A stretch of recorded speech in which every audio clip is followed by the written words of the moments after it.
Good morning, all of you. In our previous session 12, we have done network security concept part 1, where basically we have discussed about viruses, Trojan horse, worms, spam, etc., firewalls. Now, in this particular chapter, we will be continuing this particular topic, network security, and some part of web services. Fine. So, let's start with session 13. Okay, so the very first thing is India IT Act. With the name only you can understand here IT stands for Information Technology Act. Okay, so in this part over here it is given for Act 2008, and if you will see the major amendments in the act was given where so many things were allowed. For the very first thing is about the digital signatures.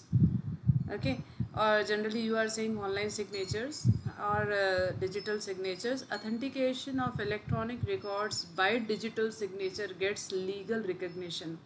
So this was the main highlights actually of IT Act 2008. So basically in this one, see, in if it is electronic record, it means e-document, in that particular case for the signatures digital signatures were allowed. So here it is given. See, if it is not allowed then we cannot use, but it was allowed, so therefore we can use digital signatures and e-records or electronic records. Then second one was electronic governance. E-documents get legal recognition. It means if someone is sending you the mails or any e-document via mail, then again it is legal. Okay, documents required as per law by any arm of the government may be supplied in the electronic form. So therefore, what you have to understand, this is the second thing, that if any document is sent via mail, and that is also considered as legal. Then next is offenses and penalties. See, this is very important. The maximum penalty for any damage to computers or computer system is fine up to rupees 1 crore. So what you have to understand over here, there are actually so many cyber crimes. So if a person is violating any rule of cyber world, in that particular case there are so many different penalties, and the maximum penalty is there of up to rupees 1 crore. Okay, then amendments to other laws. So many other laws were also there. Only you have to remember these things, that so many additional laws were passed and so many additional laws were modified in this IT Act 2008. Okay, then next is cyber law. Now, when we talk about cyber law, see, you have to understand these two words basically. Means law or rules and regulations in the cyber world. Okay, this is what we can understand over here. Okay, now in the definition part, cyber law is a generic term which refers to all the legal and regulatory aspects of internet and the world wide web. So basically what you have to understand, there are so many legal and regulatory aspects which are considered in the cyber law. So many rules and regulations are there.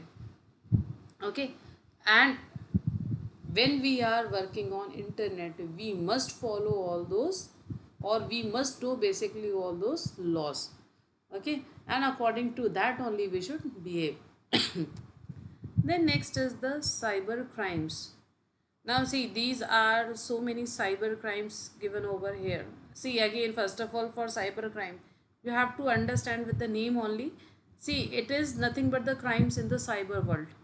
Okay, this is what we can understand, and definition wise it is given: cyber crimes are the crimes committed with the use of computers or relating to computers, especially through the internet.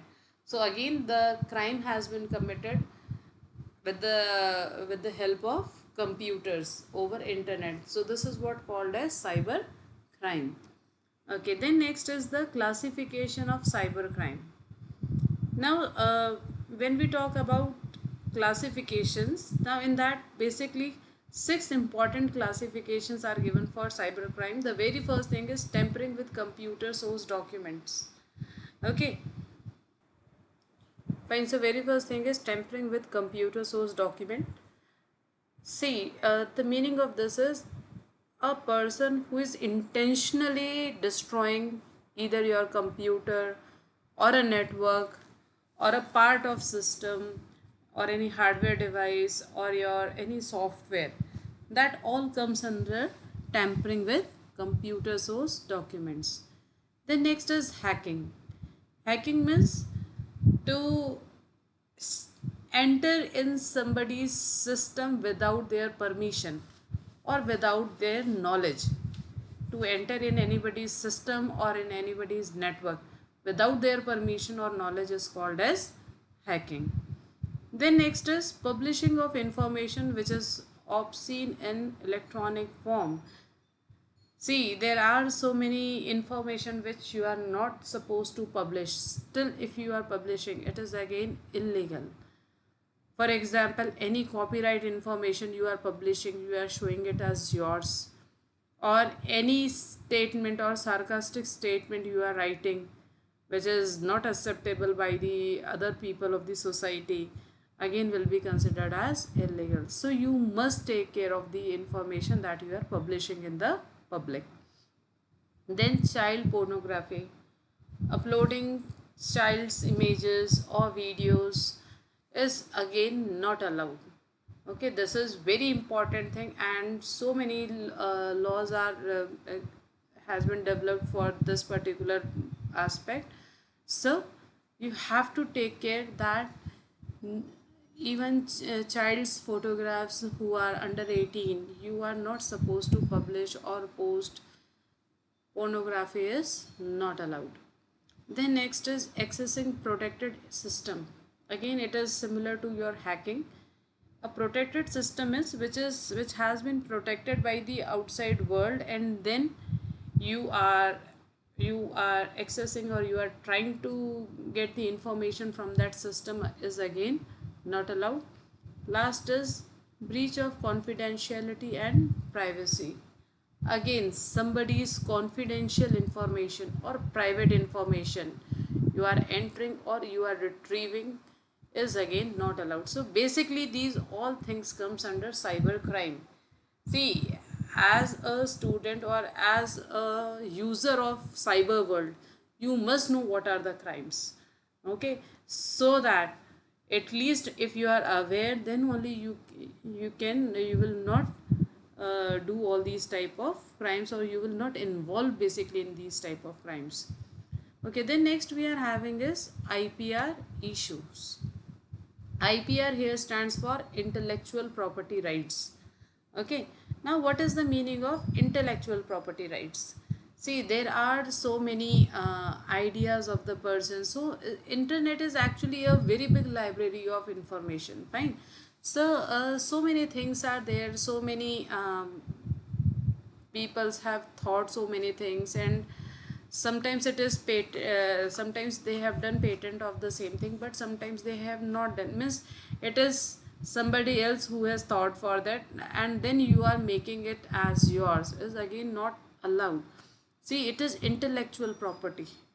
Okay, if somebody's thought, their ideas, their innovations for like their stories, their this thing poems, so these all are their intellectual property, and if any other person is using them is again creating the IPR issues. Here it is given also, the intellectual property may be defined as a product of the intellect. Intellect means which is actually developed at in your mind. Okay, that has the commercial value, including copyrighted property such as literary or artistic work or ideational property. Fine, I hope this is clear. Then next we are having is the hacking. See again, what is the meaning of hacking? Hacking, it is unauthorized access of the information. Okay, unauthorized access of the information means that you are not supposed to enter in anybody's system or in anybody's network, and then also you are entering in their systems and you are retrieving the information. This is what called as a hacking. Again, remember, this is not allowed. Okay, so these all were the terms or the things of network security. Now we will start with some of the website basic terms. Okay, the very first basic term is www. We used to call it as World Wide Web. First of all, most important thing, it is not internet. www and internet both are two separate terms. Okay, so when we talk about www, it is World Wide Web, which is also known as web, is a collection of websites or web pages stored in the web server and connected to local computers through the internet. So basically it is one web. With the name only you can understand a web, and which that web consists of so many websites, so many, or we can say the websites and the web pages which are available on the internet. So basically, and all these websites and web pages are stored in different big computers, and generally those computers or internet are called as a web servers. Okay, even it is given that these website can contain text pages, digital images, audios, videos, etc. You have seen so many graphics in the websites these days. So your www, in your www all things comprises in the web pages. Now, difference between World Wide Web and Internet. Remember, as I said, that these two are two separate terms. Okay, so therefore it is given. Some people use the terms Internet and World Wide Web interchangeably. Means what they think that both are same, but actually it is not same. They think that they are same thing, but it is not so. Internet is entirely different from www. It is a worldwide network of devices like. Now see, you have to understand. Okay, when we talk about internet, it is the network, worldwide network of computers, laptops, tablets. So all these devices are actually physically connected with each other directly or indirectly. Physically we can say, or now these days so many wireless mediums are also there, but they are connected with each other. So this is what called as internet for sharing of the information. Fine, it enables user to send emails to other users and chat with them online. Now for example, when you send an email or chatting with someone online, then you are using internet. Okay, now again what you have to understand, see, you will feel that these two are similar, but these two are not similar. When you are using these devices for sharing of the information, then what you are doing, you are using the internet. But when you have opened a website like google.com for information, you are using World Wide Web, a network of servers over the internet. Now what you have to do, when you are actually logging into any server or when you are using the websites, then actually what you are doing, you are accessing the www. Okay, then you request a web page from your computer using a browser. When the server renders that pages to your browser, your computer is called a client who runs a program and asks the other computer's server for the information it needs. So when we are using www, when actually we are interacting with the web servers. Okay, we are, when we are on the internet, then actually we are interacting with the servers only. We are sending so many requests to them, and then the server is processing our request, and then it is sending us the responses. Now next we are having is HTML. This is very common term, you must have heard in computer field or in internet. See, whenever we are making any web page, generally our web pages are created in one language, very popular language, which is your hypertext markup language. This is very common language. Okay, so basically we can say that this language is used for making the web pages. Okay, it is a computer language designed to allow website creation. But you see, in HTML we are using actually tags, and instead of like what to say, functions or something else, we are using here tags, and between the tags we are writing our information. Basically HTML is used to beautify the matter that we wanted to display on the screen. So when we are using the HTML, actually we are deciding that how our information will look on the web pages. This is what you have to keep in your mind. Now see, here it is given that these websites can then be viewed by anyone else connected to the internet. It is relatively easy to learn. See, HTML is actually very easy.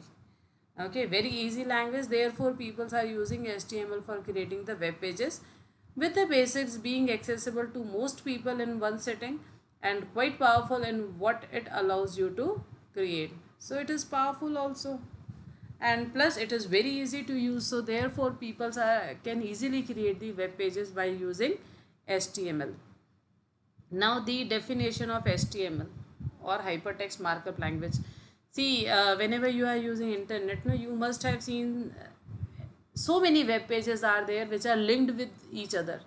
How they are linked with each other? Some text is written, and when you are clicking on the text, a corresponding page will get open. Okay, so that text is actually called as a hypertext. Basically, it means what? Text with a hyperlink.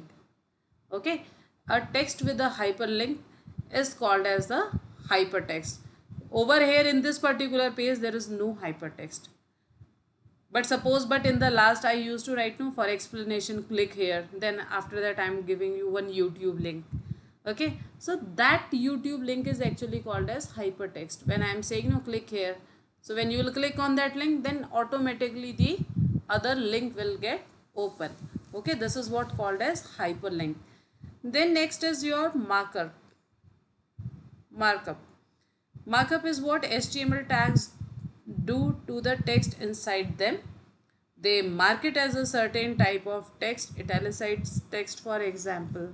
So basically we are saying that HTML is actually a markup language, where what we are doing, we are writing our code inside the text, and actually that tags are deciding that how the information will look or how it is going to appear on the web pages.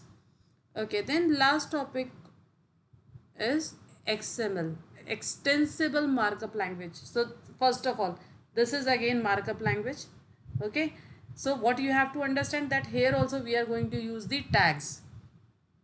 Here also we are going to use the tags, but its predecessor, or basically we can say that it is derived from the other language, that is standard generalized markup language. Now most important thing is that this is also used in website, but it is not used for the web page creation. It is actually defining that how the information will be stored in your systems, or basically this is defining of the information, whereas HTML was for the displaying of the information. These two words you have to keep in your mind again and again. Again I am repeating, HTML will decide how the information will be displayed, whereas XML will decide that how we are going to define the information, or how it is actually going to store in our system or on the web. Okay, so XML tags identifies the data. See, it is identifying the data, means what type of information you are having, fine, and are used to store and organize the data rather than simply how to display it like HTML tags. So see, you can see here also, instead of define, they have used the word identify the data. This is for XML, and for HTML it is given display the data. Okay, now some characteristics of XML is given. The very first is XML is extensible in nature. See, first of all, the best thing over here is that you can create as many tags you want. Okay, no tags are predefined in XML, whereas in HTML all tags are predefined. So if you wanted to create your own tags, you cannot create it in HTML. But when we talk about XML, okay, in that particular case, whenever you required, you can create a new tag. Therefore it is given that it is extensible in nature. So here it is given that XML allows you to create your own self-descriptive tags or the language that suits your application. So basically you can create your own tags when you are using XML. Then XML carries the data, does not present it. This is what we have discussed, that this is the difference between XML and HTML. Okay, so XML allows you to store the data irrespective of how it will be presented. Remember, how the presentation will be there, for that HTML is there, and how you are going to store the data, for that XML is there. Last one, XML is a public standard. XML was developed by an organization called the World Wide Web Consortium, and it is available as an open standard. anyone can use this language. Okay, it is not paid, it is free of license. Anyone can store the information with the help of XML, and you can share it over the internet. I hope this is clear to all of you. Thank you so much.